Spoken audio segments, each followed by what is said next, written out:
On est content de vous accueillir. Et on va tout de suite commencer notre fête de Noël par des chants de Noël, la louange et surtout plein de bonnes choses, se réjouir avec notre Seigneur. Amen.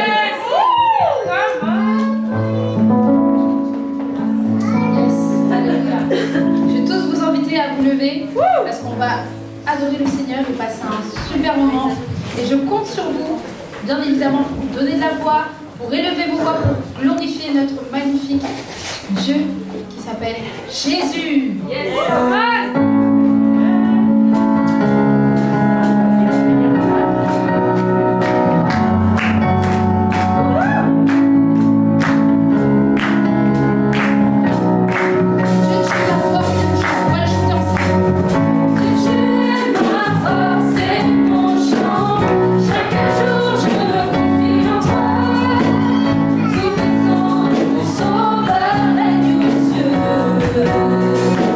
Just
ressentir ta présence.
Seigneur, nous voulons te louer ce matin encore. Dans ta présence, Seigneur, il y a tout ce qu'on a besoin. Dans ta présence, Seigneur, on peut vivre des choses qu'on ne pourrait vivre nulle part ailleurs. Comme David a écrit ce psaume, un jour dans tes parvis vaut mieux que 1000 ailleurs. Un moment en ta présence vaut bien mieux que 1000 moments ailleurs. Seigneur, ce matin, on veut vraiment te remercier encore. Parce que nous nous souvenons que tu es venu jusqu'à nous. Noël, c'est le souvenir que tu n'as pas été un Dieu seulement à rester dans ton ciel, voir les hommes se détruire, mais que tu es venu amener ce que tu avais de plus précieux, ton enfant chéri, ton fils, ton unique, venir pour nous sauver. Et Seigneur, ce matin, on est reconnaissant de ce que tu as fait. On est reconnaissant de tout ce que tu veux faire encore aujourd'hui, Seigneur, dans ce monde, que ta promesse qui a été donnée, qui n'est pas encore accomplie, s'accomplira. Et comme nous disons dans ce chant, nous attendons ton retour. Nous attendons ton retour. Seigneur, tu vois tous les soucis, les difficultés de notre monde, toutes les visions négatives, toutes les visions catastrophiques, toutes les visions de destruction. Mais Seigneur, merci parce que toi, tu as une vision de vie. Toi, tu as une vision d'amour. Tu as une vision de partage, de joie, de paix, Seigneur. Alors qu'on cherche tous la paix, Seigneur, en ce moment, Seigneur, toi, tu nous la donnes. Seigneur, merci ce matin. Merci parce que je sais que ce matin, tu parles à des personnes ce matin. Peut-être que toi, tu es en train de regarder ce culte, ce spectacle, cette fête de Noël, Seigneur, et peut-être que tu te poses plein de questions par rapport au journée d'aujourd'hui, mais j'aimerais te dire, Seigneur, te parle aussi à toi aujourd'hui. Alléluia. Oh mon Seigneur. Qui serions-nous sans toi?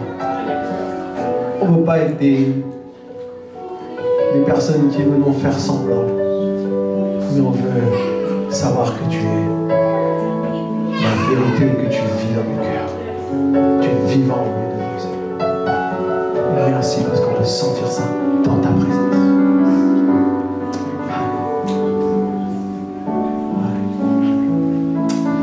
Amen. Est-ce qu'on peut applaudir notre Seigneur ce matin? C'est ça, fait la vie.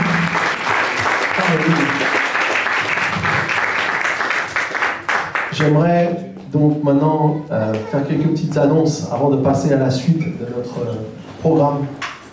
Est-ce qu'on peut remercier notre équipe de louange ce matin encore pour c'est extraordinaire. On va en dire tout à l'heure, ne vous inquiétez pas. Et donc, j'aimerais vous rappeler que jusqu'au 2 janvier inclus, c'est-à-dire dans les 3 prochains dimanches, nous aurons un seul culte à 10h pendant les vacances de Noël.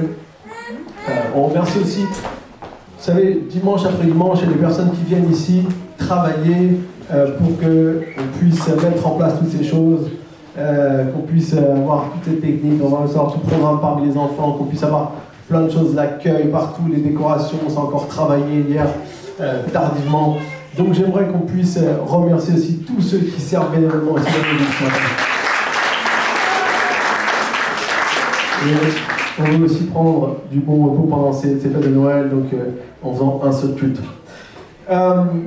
J'aimerais donc maintenant vous laisser regarder l'écran, puisqu'on va lancer un teaser pour un événement qui arrive très bientôt, mais qui va être juste exceptionnel.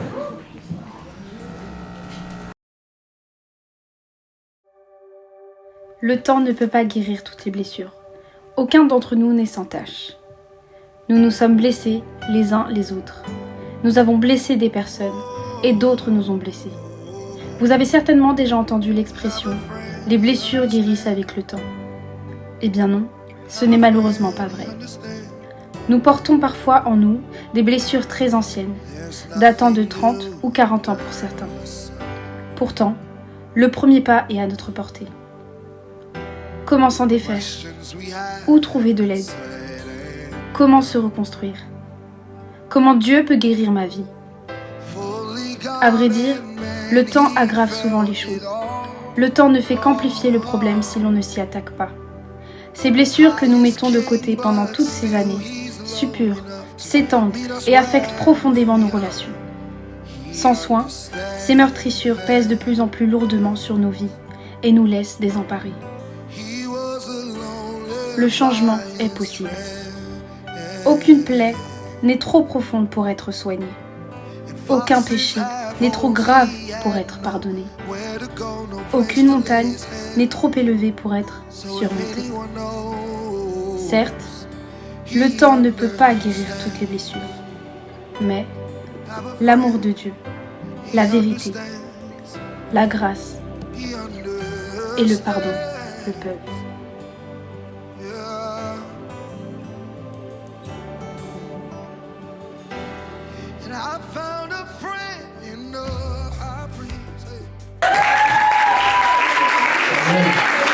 Encore merci aussi notre équipe de communication qui s'est mis en place pour pouvoir produire ce petit teaser. Alors j'aimerais vous dire, à partir du 2 janvier, on va avoir 60 jours, c'est une campagne, il y a 8 dimanches, 8 connect groupes. Nous allons pouvoir nous retrouver avec plusieurs personnes aussi par Zoom pour les connect groupes. Et le dimanche, on se retrouvera tous ici. Et il y aura donc des vidéos pour chaque thématique. Et en fait, ce qu'on croit, c'est que oui, on peut avoir une vie renouvelée. Et que comme dit très bien ce teaser, le temps n'efface pas forcément les choses. Alors peut-être qu'on se dit qu'on n'a pas forcément de choses importantes à régler, mais je peux vous dire que quand Dieu met le doigt, il aime nous faire guérir de choses peut-être qu'on ne se rend pas compte qui sont encore un peu cachées. Et une vie renouvelée, c'est la meilleure chose qu'on peut avoir sur cette terre. Parce qu'il y a tellement de choses qui essaient de nous faire du mal. Le diable essaie toujours de nous avoir par tellement de moyens. Nous, on croit qu'on a un Dieu qui est plus fort et qui peut nous renouveler, qui peut nous guérir. Amen. Donc surtout, si vous désirez vous procurer les 2 livres qui vont avec la campagne, donc il y a un livre que vous avez vu dans le teaser, et puis il y a aussi un petit fascicule avec le texte à trous pour tous les connect groupes. Vous pouvez aller à la fin, ils seront en vente. Les 2 sont vendus ensemble pour la maudite somme de 15 €. Donc vous pouvez vous les procurer et on se fera donc une joie de pouvoir vous les vendre et puis qu'on puisse aussi participer. Si vous connaissez des personnes que vous vous dites, ça serait super s'ils pouvaient participer à cette campagne, je vous invite à les contacter. Je vous invite même à leur acheter déjà un livre pour pouvoir leur donner par la foi. Ils vont venir et on va passer un bon moment ensemble. Si vous avez à cœur aussi, peut-être de dire, voilà, moi j'ai des amis, vous avez 2-3 amis, vous voulez partager avec eux, vous pouvez commencer un groupe pendant 2 mois, janvier, février, donc du 2 janvier jusqu'au 20 février.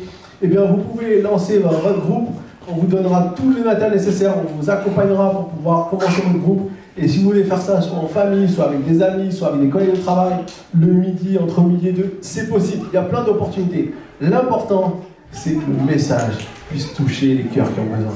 Et on ne sait jamais, parfois on ne se doute pas de ceux qui sont à côté de nous et qui ont besoin de vivre quelque chose d'extraordinaire. Amen. Donc, allez voir à la sortie, donc il y aura Lida qui sera là-bas aussi, et vous pourrez donc commander. Et si vous avez des questions, vous pouvez venir voir aussi. Donc c'est Lida qui s'occupe de tout ce qui est Connect Group, donc vous pouvez lui poser des questions par rapport au Connect Group. Amen. Donc, on va continuer donc maintenant notre culte et je vais vous annoncer, donc vous partager le message de Noël pour aujourd'hui. Est-ce que vous êtes prêts? Yes. Dis à ton voisin, dis un petit coup, est-ce que tu es prêt? Alors j'ai une question pour vous. Est-ce que vous aimez les fêtes? Yes. Voilà, j'ai l'impression que c'est... J'ai pas une assemblée qui aime les fêtes là. Est-ce que vous aimez les fêtes? Non, si je me demande pourquoi. Est-ce que je dois vous poser la question pourquoi ou est-ce que je ne dois pas vous poser la question pourquoi? En fait, moi je vais vous dire pourquoi j'aime les fêtes. Parce qu'en général, quand on fait la fête, c'est qu'il s'est passé quelque chose de bien. Vous êtes d'accord? C'est qu'il y a un bel événement, il y a quelque chose qui nous met en joie et on a envie de célébrer. Par exemple, un anniversaire. Par exemple, un mariage. Par exemple, une réussite. Je sais pas, ceux qui ont eu leur diplôme, généralement, on conclut par une belle fête. Vous êtes d'accord avec moi? Ou quand on a eu son permis de conduire. Ou quand on a eu la joie d'accueillir un petit bébé. Donc là, en fait, pour l'instant, la fête, on la décale un peu parce qu'on est d'abord fatigué. Mais bon, la réalité, c'est qu'on a toujours les moyens de célébrer par rapport à quelque chose de bien qui s'est passé. Alors, on peut se dire, on peut donc se dire que Noël est le souvenir de quelque chose de bon. Puisque c'est une fête, c'est quelque chose de bon. La question, de quoi devons-nous nous réjouir à Noël? Alors peut-être vous allez trouver plein d'explications. Souvent on connaît l'origine de la fête de Noël, mais est-ce qu'on réalise pleinement ce qu'elle a vraiment fait pour nous aussi aujourd'hui? C'était pas seulement parce que c'était bien il y a 2000 ans. C'est encore quelque chose de bon pour nous aujourd'hui. Alors moi, ce que j'aime avec Noël, c'est qu'il y a une des particularités de cette fête, c'est qu'elle se voit. Vous êtes d'accord avec moi? Quand Noël approche, on commence à préparer les rues. Il y a des messieurs sur des élévateurs, là, je sais pas comment ça s'appelle. Les nacelles, voilà, merci. Les nacelles, et qui installent les guirlandes. Et moi, le coup, ma fille m'a dit, mais papa, pourquoi le monsieur, il est sur la lampe là-haut? J'ai dit, mais il va installer des belles décorations pour Noël, pour que nos rues soient illuminées.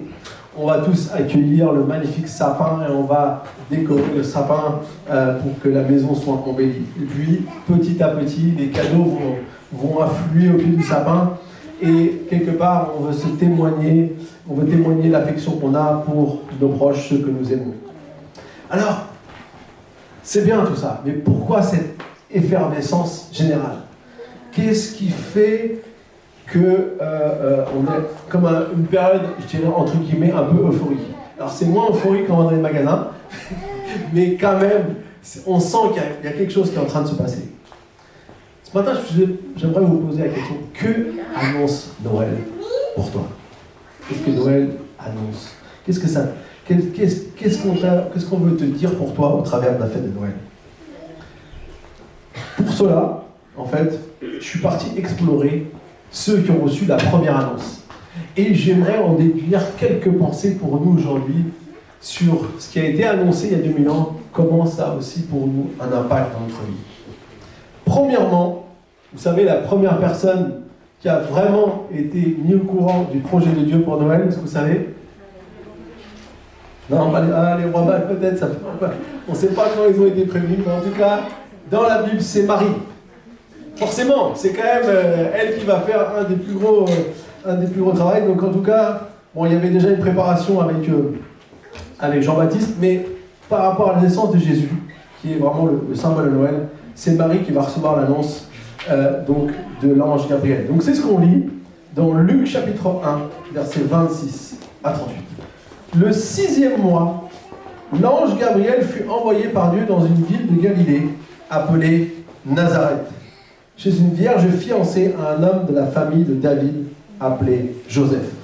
Le nom de la vierge était Marie. L'ange entra chez elle et dit, « Je te salue, toi à qui une grâce a été faite. Le Seigneur est avec toi. Tu es bénie parmi les femmes. » Troublée par cette parole, Marie se demandait ce que pouvait signifier une telle salutation. L'ange lui dit, « N'aie pas peur, Marie, car tu as trouvé grâce auprès de Dieu. Voici que tu seras enceinte, tu mettras au monde un fils, et tu lui donneras le nom de Jésus. Il sera grand, et sera appelé fils du Très-Haut, et le Seigneur Dieu lui donnera le trône de David, son ancêtre.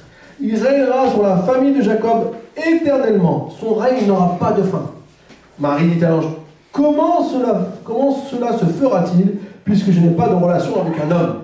L'ange lui répondit, « Le Saint-Esprit viendra sur toi, et la puissance du Très-Haut te couvrira de son ombre. C'est pourquoi le Saint-Enfant qui naîtra sera appelé Fils de Dieu. Voici qu'Élisabeth, ta parente, est elle aussi devenue enceinte, un fils dans sa vieillesse. C'est elle que l'on appelait la stérile, elle est dans son 6e mois. En effet, rien n'est impossible à Dieu.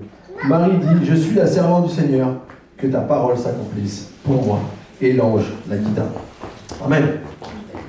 Ce que j'aime dans cette histoire, dans cette annonce, c'est que on voit ici comment l'ange va interpeller Marie. Et je crois que c'est essentiel pour comprendre une des premières choses que l'on peut voir au travers de l'annonce de Noël. Il vient lui dire, « Marie, toi à qui une grâce a été faite. » En fait, elle ne sait encore rien de ce qui va se passer. Elle n'a pas vraiment la suite. Mais déjà, on lui annonce toi à qui une grâce a été faite. Alors, bien sûr que Marie était contente qu'on l'introduise comme ça, donc elle s'est demandé. Et puis il dira de ne pas avoir peur, car tu as trouvé grâce auprès de Dieu. 2 fois, on retrouve cette allusion à la grâce. Pour autant, la grâce n'était pas évidente pour Marie au premier abord. Parce que quand on lui annonce qu'elle va être enceinte, elle se dit, comment ça va se faire? Parce que je n'ai pas connu d'homme, je suis encore fiancé. J'attends qu'on se marie avec Joseph. Mais surtout, qui va me croire? Vous êtes d'accord, hein? Si on se met 2 secondes à la place de Marie. Si on dit, ah, je suis enceinte, mais j'ai rien fait. Généralement, on ne croit pas. C'est un peu normal. Parce que le premier concerné, c'est Joseph. D'ailleurs, si vous lisez dans la Bible, quand il va apprendre qu'elle va être enceinte, la Bible dit que comme c'est un homme de bien, il voulait rompre secrètement, pour ne pas jeter du déshonneur sur Marie. Mais il voulait rompre. Et en fait, ici, on voit clairement que pour Marie, il y a cette difficulté de dire comment cela va-t-il pouvoir se passer. En fait, c'est un peu comme ça avec la grâce, c'est que Dieu nous donne sa grâce, mais on ne sait pas exactement comment les choses vont se dérouler. Ou tout du moins, on n'est pas toujours parfaitement au clair sur comment les choses peuvent se passer. Même si c'est difficile à croire, finalement, Marie va accepter. Marie va accepter quelque part de se lancer dans quelque chose qu'elle sait qui peut-être va être compliqué à gérer. Mais la bonne nouvelle, c'est qu'elle avait Dieu avec elle. Ce matin, j'aimerais donc, première chose que j'aimerais dire, c'est que nous rappeler qu'avant tout, Noël nous annonce que Dieu nous fait grâce. Et que peut-être pour toi, ça semble mettre un pied dans l'inconnu, de ne pas comprendre ce qui va se passer, de comment les choses vont pouvoir se passer, est-ce que je vais vraiment expérimenter les choses, est-ce que ça va fonctionner, entre guillemets. Mais la bonne nouvelle, c'est que Dieu fait grâce. Parce que Jésus est venu pour prendre notre péché sur lui, à notre place, pour qu'on puisse vivre dans la liberté, la joie et la paix. En fait, on a un peu le même choix à faire que Marie. Est-ce qu'on est d'accord de dire, ok, Seigneur, j'accepte la grâce que tu m'offres. Et même si je ne sais pas comment ça va se passer, et même si je ne sais pas trop comment les choses vont pouvoir évoluer, je suis prêt à te faire confiance. Ça, c'est difficile. Alors, qu'est-ce que la grâce vraiment? C'est quoi la grâce de Dieu? En fait, pour bien le comprendre, j'aimerais vous l'amener de cette manière. Et c'est ce que Dieu a vraiment vécu, ou en tout cas a mis en place lorsqu'il a envoyé Jésus. Qui enverrait son fils prendre la place d'un meurtrier, d'un voleur ou d'un trompeur? Tout ce que vous voulez, d'autres comme chose mauvaise. Personne. Alors vous allez me dire, moi pasteur, je ne suis ni un meurtrier, ni un voleur, non, un trompeur, quand je faisais des farces petites, mais c'est tout. Mais par contre, on a tous fait quelque chose de mal. Et là, on ne peut pas dire non.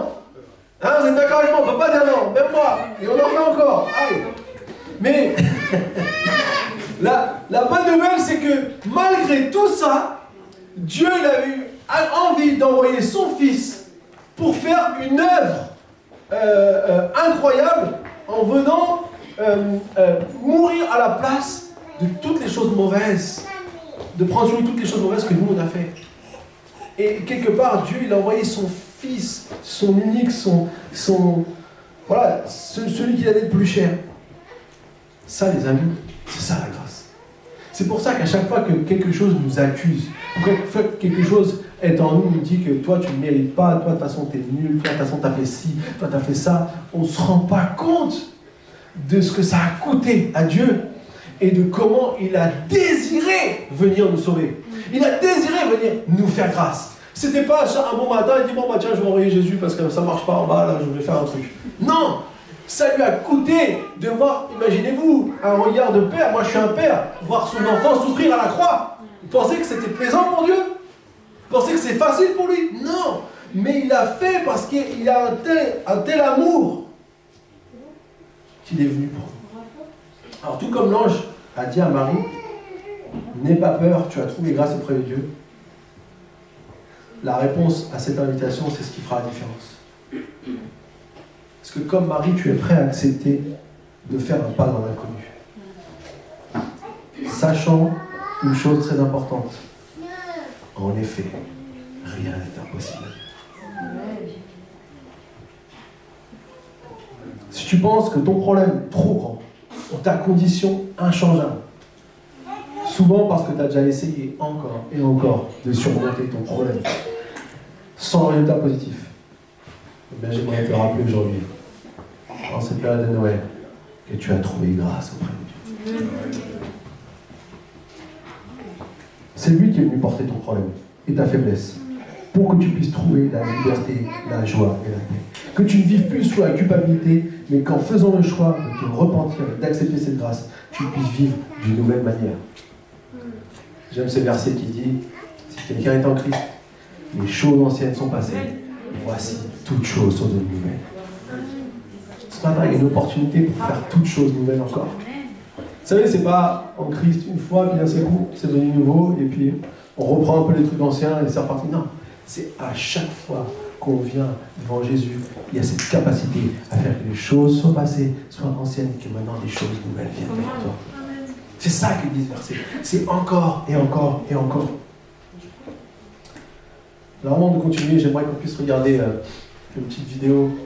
C'est une chanson, un petit clip qui s'intitule et qui dit « Marie, est-ce que tu savais ?»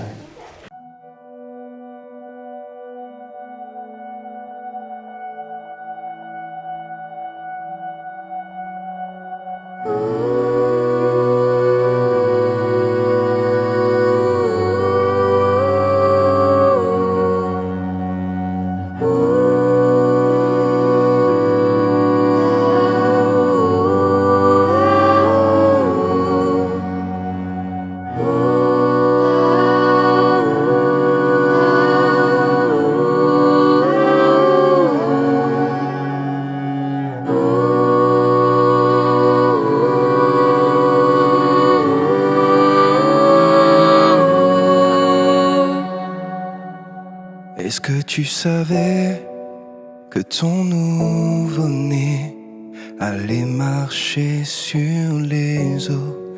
Est-ce que tu savais que ton nouveau-né nous ferait naître à nouveau? Et Marie, est-ce que tu savais que tout allait changer? Que cet enfant endormi était notre Messie. Est-ce que tu savais que ton nouveau-né guérirait les non-voyants? Est-ce que tu savais que ton nouveau-né calmerait la mer, le vent? Et Marie, est-ce que tu savais que les anges le suivraient par tes baisers sur ses cheveux? Tu embrassais ton Dieu.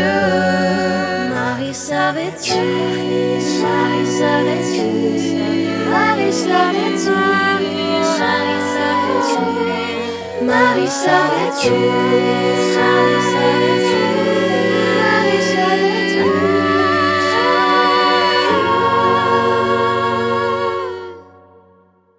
L'aveugle voit, le sourd entend, le mort sort du tombeau. Le boiteux danse, le muet chante les merveilles de Dieu. L'aveugle voit, le sourd entend, le mort sort du tombeau. Le boiteux danse, le muet chante les merveilles de Dieu.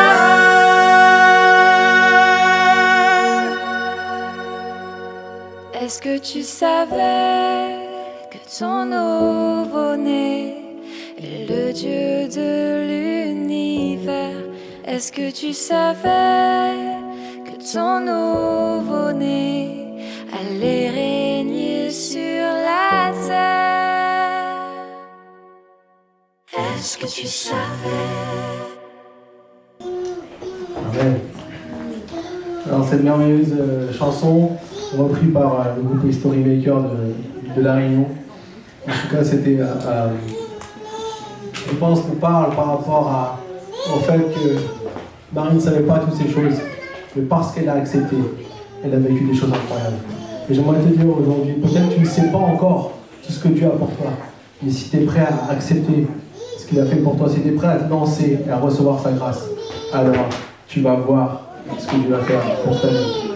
Il veut te faire grâce. Amen. On a vu la première annonce qui caractérise Noël. Maintenant, j'aimerais regarder une deuxième annonce qu'on trouve dans Luc 2, versets 8 à 18. Et c'est lorsque les anges vont à la rencontre des bergers. Il y avait dans la même région des bergers qui passaient la nuit dans les champs pour y garder leurs troupeaux. Un ange du Seigneur leur apparut et la gloire du Seigneur resplendit autour d'eux. Ils furent saisis d'une grande frayeur, mais l'ange leur dit « N'ayez pas peur, car je vous annonce une bonne nouvelle qui sera source d'une grande joie pour tout le peuple. Aujourd'hui, dans la ville de David, il vous est né un sauveur, qui est le Messie, le Seigneur. Voici à quel signe vous le reconnaîtrez. Vous trouverez un nouveau-né enveloppé de l'ange couché dans une mangeoire. Et tout à coup, une foule d'anges de l'armée céleste se joignit à l'ange. Ils adressaient des louanges à Dieu et disaient « Gloire à Dieu dans les lieux très hauts, paix sur la terre et bienveillance parmi les hommes. » Lorsque les anges les eurent quittés pour retourner au ciel, les bergers se dirent les uns aux autres « Allons jusqu'à Bethléem pour voir ce qui est arrivé et que le Seigneur nous a fait connaître. » Ils se dépêchèrent d'y aller et ils trouvèrent Marie et Joseph ainsi que le nouveau-né couché dans une mangeoire. Après l'avoir vu, ils racontèrent ce qui leur avait été dit au sujet de ce petit enfant. Tous ceux qui entendirent les bergers furent étonnés de ce qu'ils disaient. Amen. Ce qui est important de comprendre ici, c'est le contexte de cette histoire, enfin le contexte de cette annonce. En fait, à l'époque où Jésus est venu, il faut aussi savoir que le peuple d'Israël était sous la domination des Romains. Les Romains avaient envahi, c'est eux qui gouvernaient la Palestine, et du coup, les Israélites attendaient fermement la promesse qui avait été faite au travers de plusieurs prophètes qu'un Messie allait venir. Et voilà que cette annonce est faite à des bergers. Alors peut-être on ne se rend pas compte de ce que ça veut dire symboliquement, mais saviez-vous que les bergers étaient les marginaux de la société de l'époque, étaient souvent les moins considérés. C'est justement à eux que Dieu a été leur annoncé que Jésus, le Sauveur, le Messie, était né. C'est incroyable de voir ici cette perspective que peut-être on ne connaît pas nous aujourd'hui à notre époque, et que personne n'aurait imaginé que les premiers avertis de la naissance de Jésus, hormis la famille, donc Marie-Joseph, étaient donc des bergers. En fait, Noël nous annonce que nous avons un sauveur, en commençant par ceux qui sont le moins considérés et qu'on n'inclurait pas en premier, mais qui ont toute leur place pour Dieu.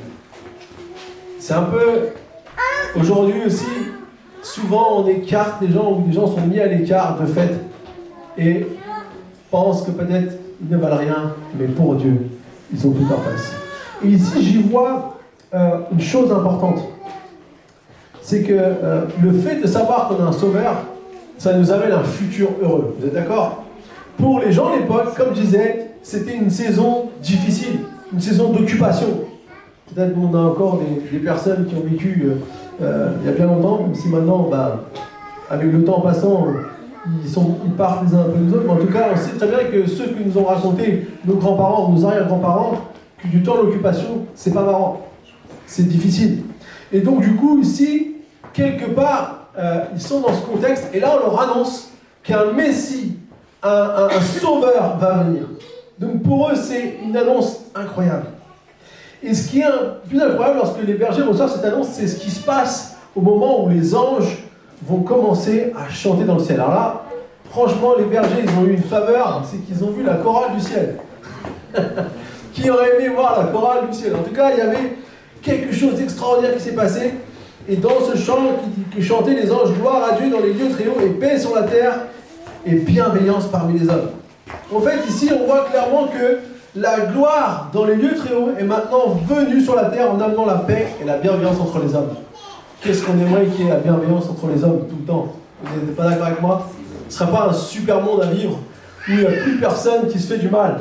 Non, mais ce serait juste extraordinaire. Tout le monde s'aime, tout le monde s'entraide, tout le monde est là les uns pour les autres. Eh bien, c'est la projection ici que nous donnent les anges de ce qui se passe dans le ciel et ce qui est venu commencer à amener sur la terre. En fait, si on regarde notre monde, on peut se dire, oh là là, alors l'annonce là, celle-là, faut la chercher, hein. Oui. C'est pas aujourd'hui, surtout nous en ce moment, c'est pas le moment au rassemblement. C'est plutôt le contraire. Et donc du coup, on voit ici clairement ce que Dieu a voulu montrer. C'est que oui, même si elle n'est pas encore pleinement visible, elle le sera un jour. Et c'est notre espérance. C'est notre espérance de vivre ça. C'est une projection. J'aimerais te dire que Dieu, il a un plan super bon pour nous et pour toi. Parce qu'en fait, il y a un sauveur qui est venu et il est en train d'accomplir, alors c'est vrai qu'il prend le temps, mais il est en train d'accomplir ce que Dieu avait prévu. C'est une fin heureuse. Vous savez, c'est comme les films américains, ça finit toujours bien. Et moi, j'aimerais vous dire aujourd'hui, peut-être que parfois on doute parce qu'on vit des choses tellement difficiles. En ce moment, en France, on a des tensions, on sent des violences et des tensions qui sont là. Et donc on doute peut-être que cette image, cette vision peut se réaliser. Mais j'aimerais vous dire que même si ce n'est pas complètement visible, elle a notre espérance. Et vous savez, une espérance que Dieu nous donne, c'est pas quelque chose qui flotte au-dessus de circonstances. C'est une encre qui est bien solidement mise dans la terre et que quand la tempête vient, eh bien, elle nous aide à rester ferme malgré toutes les situations qui peuvent arriver. Et je ne sais pas quelle situation peut-être tu es en train de vivre aujourd'hui. Je ne sais pas ce qui se passe peut-être dans ton cœur et que tu as besoin d'être sauvé de quelque chose. Mais j'aimerais te dire que si tu mets ton espérance en Jésus, tu vas voir les choses se réaliser. Jésus, quand il a grandi, quand il a commencé à servir, un jour, il nous dit qu'il est allé dans une synagogue et il a lu le texte du jour. Et lorsqu'il a lu le texte, il lit ceci dans Luc 4, 18, 19. « L'Esprit du Seigneur est sur moi, parce qu'il m'a consacré par onction pour annoncer la bonne nouvelle aux pauvres. Il m'a envoyé pour guérir ceux qui ont le cœur brisé, pour proclamer aux prisonniers la délivrance et aux aveugles le recouvrement de la vue, pour renvoyer les opprimés, pour proclamer une année de grâce du Seigneur. » Et lorsqu'il avait fini de dire ça, il a dit ceci. « Aujourd'hui, cette parole est accomplie. » En fait, c'était une prophétie qui est venue 500 ans plus tôt. Et que lorsque Jésus a lu ça, il dit « Aujourd'hui, cette parole est accomplie. » Vous savez pourquoi? Parce qu'en fait, Jésus, comme les super-héros qu'on voit dans les films, là, c'est pas un film, c'est la réalité, les amis.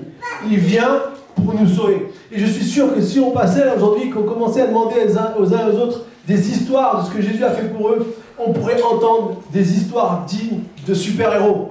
Il est venu nous sauver dans les situations les plus dramatiques. Parce qu'il est celui qui est le sauveur qui annonce de bonnes choses aux pauvres, qui guérit les cœurs brisés, qui délivre les prisonniers, qui redonne la vie aux aveugles, qui libère les opprimés. Il est le seul à pouvoir changer les circonstances d'une époque. Il a dit, je publierai une année de grâce. Les circonstances peuvent changer avec Dieu. Waouh! Les amis, j'aimerais nous projeter un peu dans cette vision. J'aimerais que tu puisses réaliser que Noël annonce quelque chose, pas seulement ici pour 2021, Noël 2021, mais il annonce quelque chose qui dépasse le temps, qui est juste éternel. Et quand ces choses vont arriver, on aura cette vision, on pourra participer à cette magnifique vision qui a été vraiment donnée, mais qui va se réaliser un jour. Alors je ne sais pas dans quelle situation tu te trouves en ce moment. Je ne sais pas ce qui te désespère. Je ne sais pas ce qui t'empêche peut-être de regarder vers l'avenir. Mais j'ai une chose, c'est que Jésus est venu sur la terre pour être ton sauveur.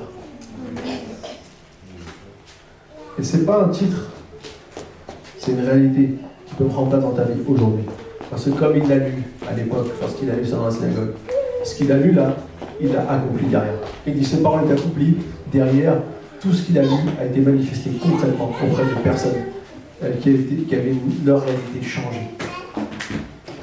Et j'aimerais remercier Dieu pour ça vraiment. Alors, es-tu prêt à croire qu'il n'y a plus d'espoir? Dieu peut toujours venir te sauver dans ta situation. Aujourd'hui, il y a une opportunité de le faire.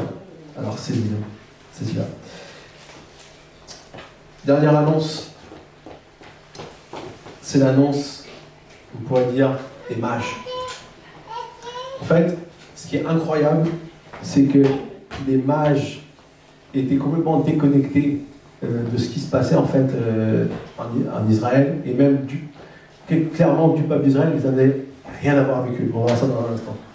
Mais avant ça, j'aimerais lire juste, c'est un peu long, je ne vais pas tout lire, je vais lire juste brièvement l'histoire des mages.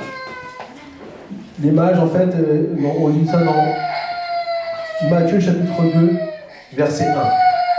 Jésus naquit à Bethléem, en Judée, à l'époque du roi Hérode. Or, des mages venus d'Orient arrivèrent à Jérusalem et dirent: où est le roi des Juifs qui vient de naître? En effet, nous avons vu son étoile en Orient et nous sommes venus pour l'adorer. Alors, quand Hérode il a entendu ça, il s'est dit: quoi, il y a un roi ici? Hérode, c'était un roi fou. On disait même qu'il pouvait tuer des membres de sa famille par peur qu'ils lui prennent le trône. Donc, c'était vraiment quelque chose de... Alors, c'était vraiment un roi. Donc, il leur a dit, c'est un roi, donc il a fait venir les chefs religieux. Et on dit, le roi, il doit naître à Bethléem. Et donc, comme le roi doit naître à Bethléem, ben, il a envoyé les mages à Bethléem. Et donc, après avoir entendu le roi, ils partirent. L'étoile qu'ils avaient vue en Orient allait devant eux jusqu'au moment où, arrivée au-dessus de l'endroit où était le petit enfant, elle s'arrêta. Quand ils aperçurent l'étoile, ils furent remplis d'une très grande joie. Ils entrèrent dans la maison, virent le petit enfant avec Marie, sa mère, se prosternèrent et l'adorèrent. Ensuite, ils ouvrirent leur trésor et lui firent en cadeau de l'or, de l'encens et de la myrrhe. Puis, avertis dans un rêve de ne pas retourner vers Hérode, ils regagnèrent leur pays par un autre chemin. En fait, ce qui me fascine dans cette histoire, c'est, comme j'ai dit, ces gens-là qui n'avaient rien à voir avec Israël, qui n'avaient rien à voir avec le peuple juif, et qui cherchent le roi des Juifs pour l'adorer. La plupart du temps, vous êtes d'accord avec moi, on n'adore pas le roi d'une autre nation.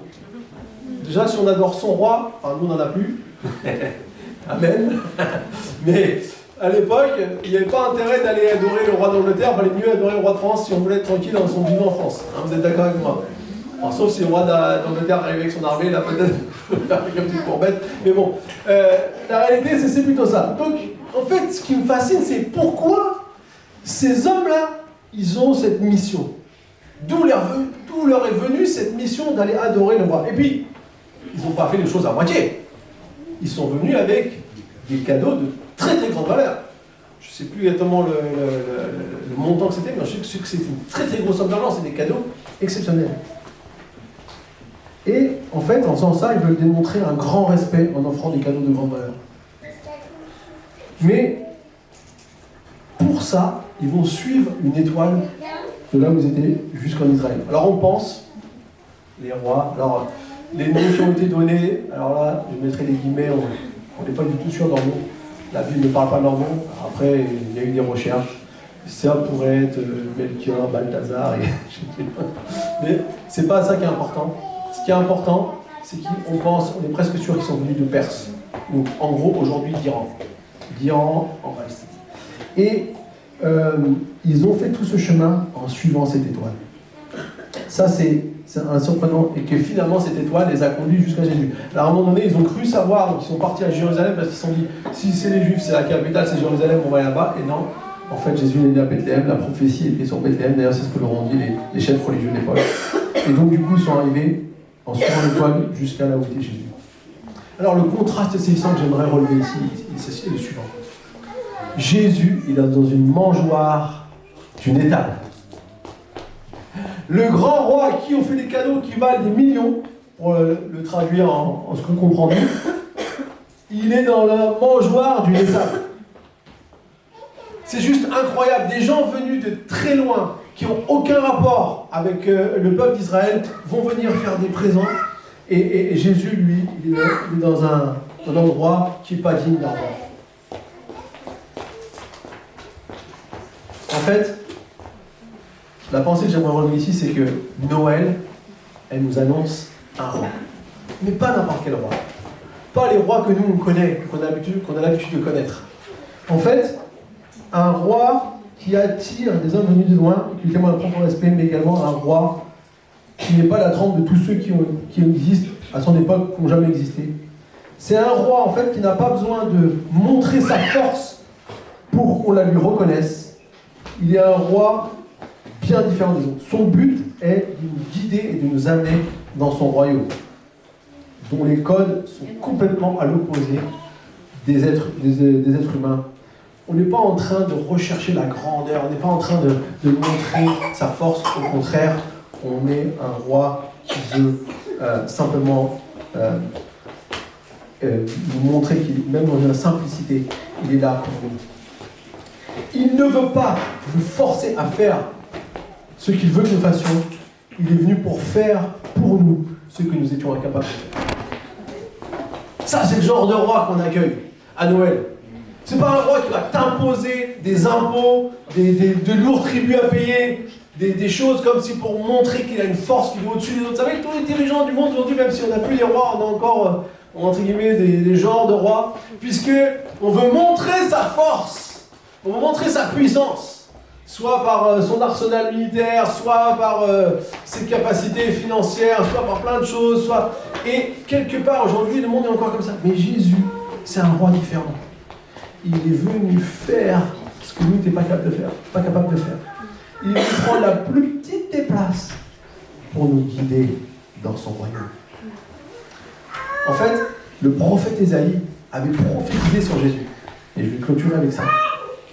En fait, 500 ans plus tôt, comme j'ai dit, Ésaïe avait écrit ses prophéties. Donc, si vous lisez le livre d'Ésaïe, vous savez que c'est à peu près 500 ans avant la vie de Jésus.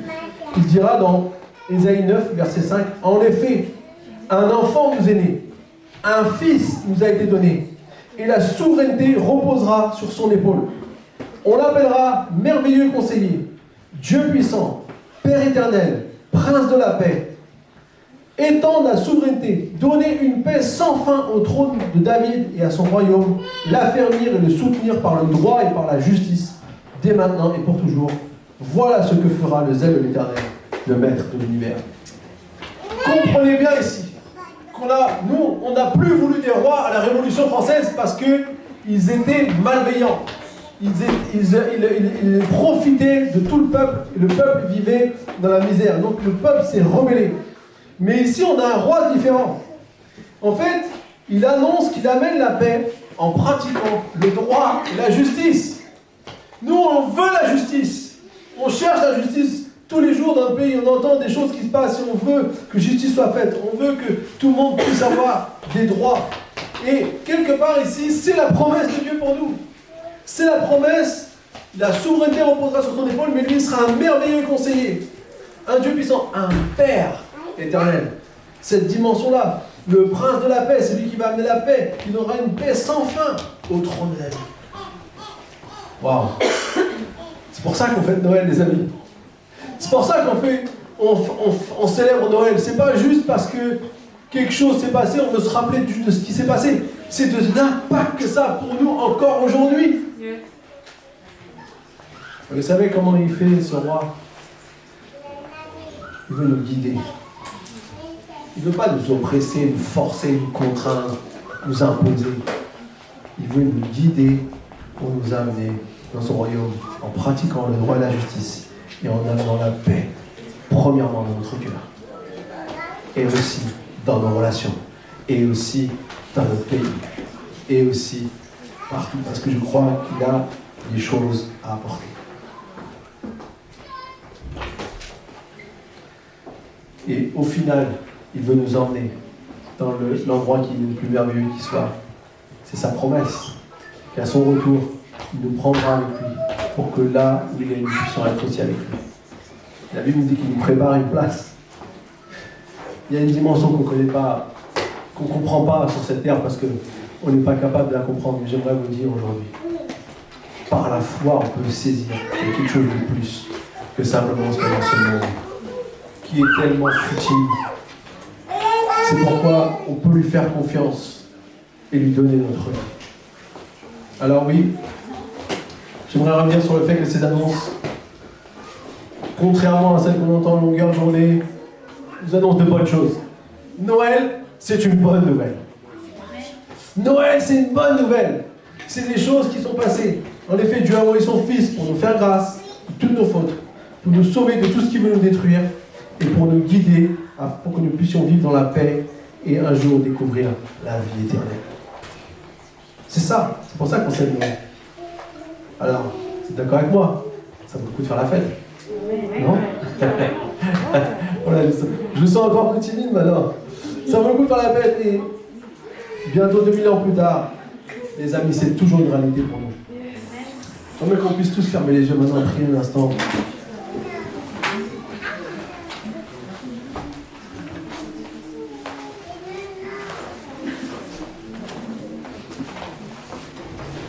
Vous savez,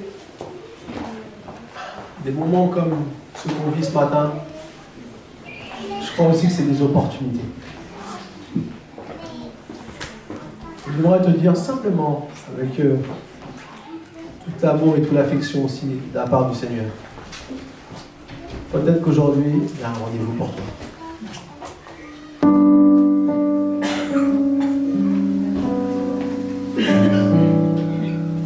Ce matin, le Seigneur, il veut nous rappeler ce qu'il a fait il y a 2000 ans et que c'est une bonne raison de fêter. C'est pas lui, en fait, la chose la plus importante pour son point de vue à lui, c'est ce qu'il est venu faire pour nous. Et ce matin, si tu es prêt à accepter ça, si tu es prêt à accepter que peut-être comme Marie, tu ne sais pas encore ce qui va se passer, mais tu es prêt à dire oui quand même. Peut-être que, comme les bergers, tu découvres une nouvelle que tu n'es pas vraiment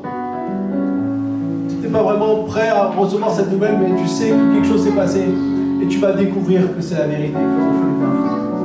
Peut-être que comme les mages, il y a quelque chose de plus, c'est un roi qui paraissait pourtant juste un roi plus et insignifiant. Ils ont découvert quelqu'un qui pouvait les guider, comme ils ont été guidés au travers des temps. Aujourd'hui, le Seigneur aimerait guider ta vie. Il veut guider chacune de nos vies. Et peut-être qu'on l'a déjà laissé nous guider, mais qu'en ce moment, certaines choses peut-être nous ont éloigné un peu de lui, ou que peut-être les choses ont fait que... Vous savez, Dieu, jamais il nous rejette. Jamais, jamais. Même si on a mal parlé sur lui, même si on n'a pas cru en lui, même si on a refusé de l'accepter, il ne nous rejette jamais. Il est comme un père qui a les bras ouverts et qui attend que ses enfants viennent à lui. Parce que c'est lui qui nous a donné la vie. C'est lui qui offre la vie. Et ce matin, j'aimerais te poser cette question. Est-ce que tu veux dire oui à Jésus? Est-ce que tu veux dire oui à Jésus? C'est toi, juste lève ta main à ta place. J'aimerais prier pour toi. Juste lève ta main à ta place. Jésus, Jésus, Jésus, Jésus, Jésus.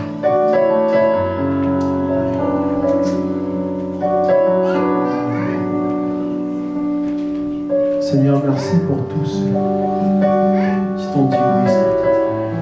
Merci pour tous ceux, Seigneur, qui ont une destinée devant eux. Et Seigneur, pour qui tu es venu il y a 2000 ans. Parce que oui, tu es venu pour le peuple d'Israël il y a 2000 ans, mais encore aujourd'hui, Seigneur, tu es venu pour tous ceux qui vivent génération après génération, époque après époque. Et Seigneur, merci que malgré toutes les horreurs qui se passent, Seigneur, ce que tu as fait est comme notre encre, notre espérance qui tient et qui nous fait tenir dans n'importe quelle tempête. Alors Seigneur, je te prie, Seigneur, que tu puisses venir pénétrer dans nos cœurs, Seigneur. Parce qu'on nous ouvre la porte. Tu ne viens pas par émotion, mais tu viens quand on t'ouvre la porte. Seigneur, merci parce que tu es venu et tu nous fais grâce, tu nous guéris, tu nous sauves et tu nous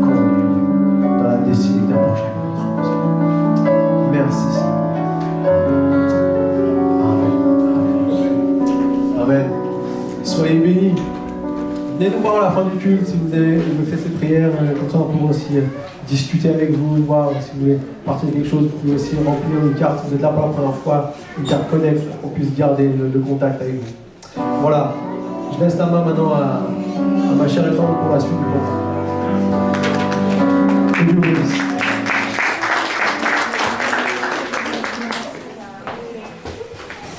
Bonjour à tous. Le culte n'est pas terminé, mais la meilleure partie, bon, c'était très bien la première partie. La deuxième partie de notre culte va commencer aujourd'hui. Et je ne sais pas si vous entendez, si on fait un peu de silence, on entend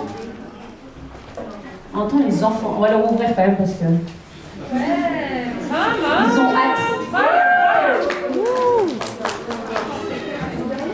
Ils arrivent.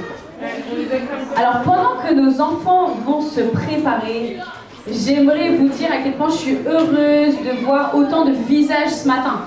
Certains d'entre vous nous visitent pour la première fois, d'autres nous visitent, d'autres suivent le live tous les dimanches, comme notre chère Marguerite qui est là. Yes. Et on est très heureux de te voir, Marguerite, avec ta famille. C'est une fidèle du live. Et puis d'autres, voilà, ça faisait quelques mois que vous n'avez pas vu, mais on est très heureux de pouvoir vous voir face à face et de pouvoir nous réjouir parce qu'aujourd'hui, c'est un jour de fête. Amen. Vous savez, on célèbre le fait que Jésus est venu au monde. Comme on l'a vu tout à l'heure, Marie a eu cet ange qui lui a dit qu'elle allait enfanter le sauveur du monde. Et j'imagine même pas l'annonce de fou. Moi, je suis enceinte, j'accouche dans à peu près 1 mois, mais ça doit être fou.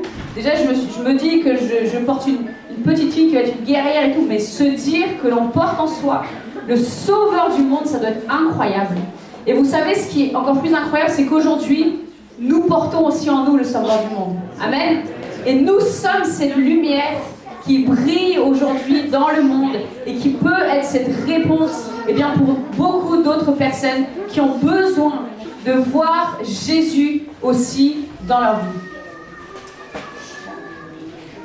Alors on va lancer une vidéo qui va introduire la présentation de nos enfants ce matin.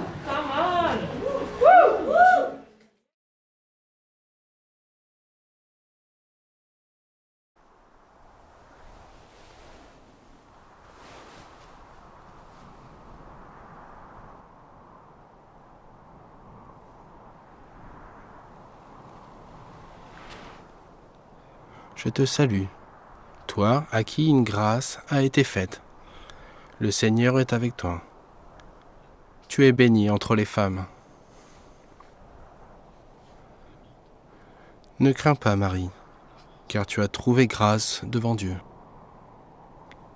Et voici, tu deviendras enceinte, et tu enfanteras un fils, et tu lui donneras le nom de Jésus.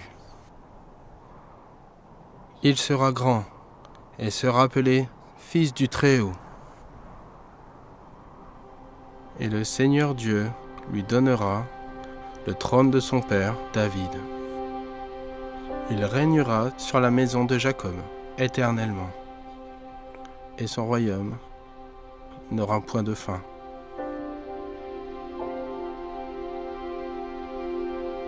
Comment cela se fera-t-il ? Puisque je ne connais point d'homme. Le Saint-Esprit viendra sur toi, et la puissance du Très-Haut te couvrira de son ombre. C'est pourquoi le Saint-Enfant qui naîtra de toi sera appelé le Fils de Dieu. Voici, Élisabeth, ta cousine, a conçu elle aussi un fils en sa vieillesse, et celle qui était appelée stérile est dans son 6e mois. Car rien n'est impossible à Dieu.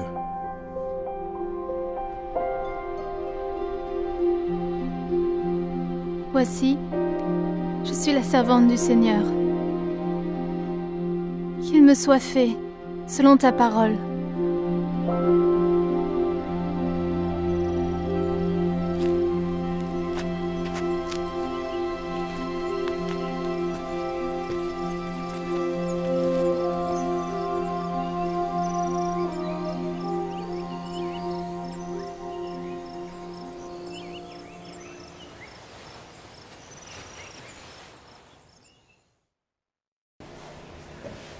Dieu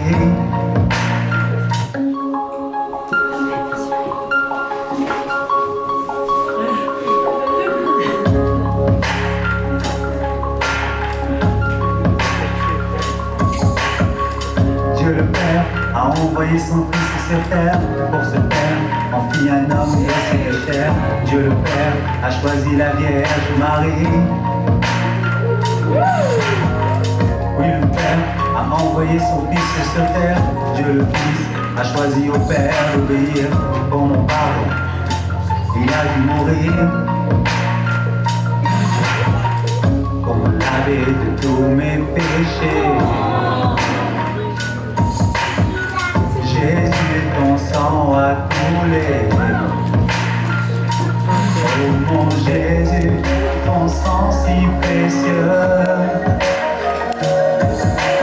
Preuve d'amour nous venant des cieux. Oh mon Jésus, ton sang si précieux nous accorde le pardon de Dieu. Jésus, ton sang si précieux, preuve d'amour nous venant des cieux. Oh mon Jésus, ton sang si précieux nous accorde le pardon de Dieu.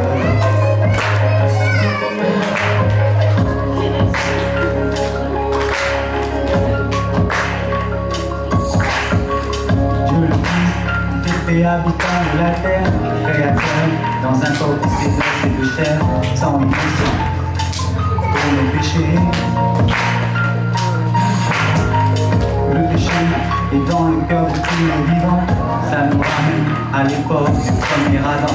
On est tous pécheurs, mais Dieu a 5 ans. Pour me laver tous mes péchés. Jésus, ton sang a coulé. Oh mon Jésus, ton sang si précieux. Preuve d'amour nous venant des cieux. Oh mon Jésus, ton sang si précieux nous accorde le pardon de Dieu. Oh mon Jésus, ton sang si précieux, preuve d'amour nous venant des cieux. Oh mon Jésus, ton sang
Les enfants, bravo pour mon merveilleux travail. Et je tiens à souligner que cette chanson est faite maison par notre cher David.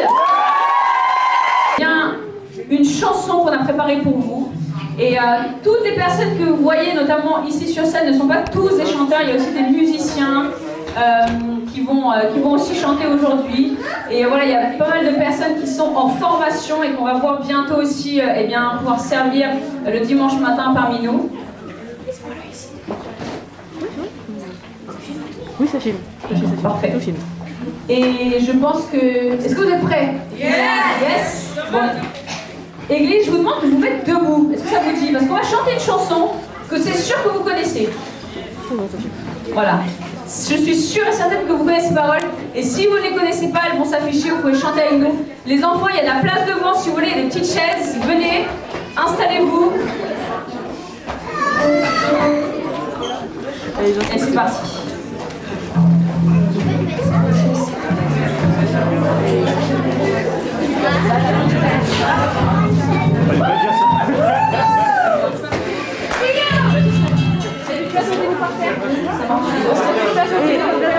Courez, courez.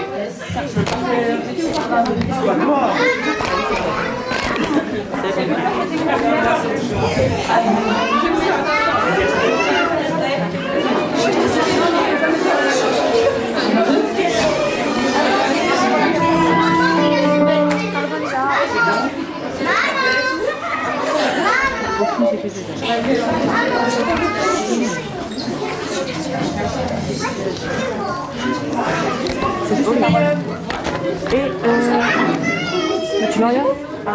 Justement, tu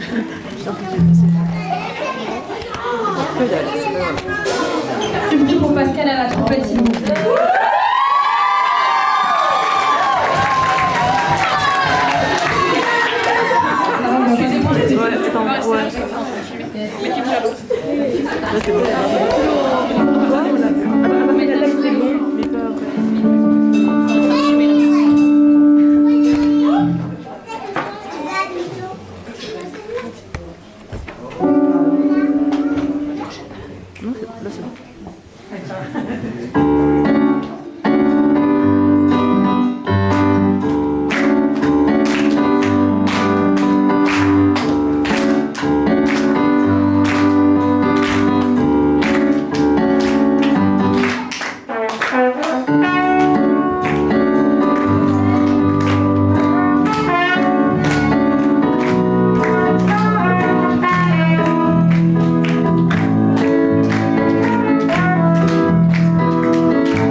Happy